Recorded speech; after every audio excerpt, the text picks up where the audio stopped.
In this video, I'm going to share with you a quick macro photography tip. I think you'll like this one. Let's get to it.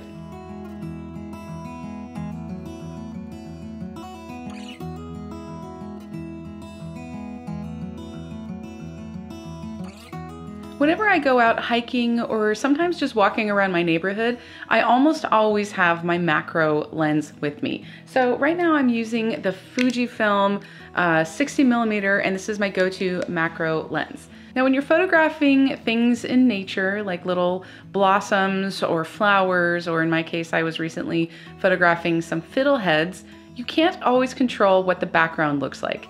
It may not necessarily be bad, but it can be distracting. And so just this past week, I was out photographing little fiddlehead ferns with my macro lens, and I realized I wanted something a little bit more simple for my background. Now I just used something really simple that I happen to have with me, and that's my iPhone screen. So what I did was I set my iPhone immediately behind the thing I was photographing, and it gave it a black background. Now the iPhone's kind of shiny, and of course this is a fairly small screen compared to some, but it worked, and I was able to make it work for what I was creating. But a better option is to have something that is a little bit easier to handle, a little bit more lightweight, something that you don't have to worry about getting wet or dirty. So what you can do instead is you can just take a piece of black foam board and cut it out, and now you can just drop this right behind your subject. Now you can see here I added a little bit of tape to the tops and the sides, so that way when I set it down, it's going to not really hold a lot of that moisture. It's not going to warp it too bad. This may need to be replaced eventually if it gets a little bit too wet, and the conditions out here in Oregon tend to be that way sometimes.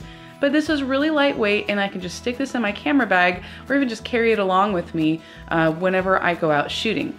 Now I cut it from a larger piece.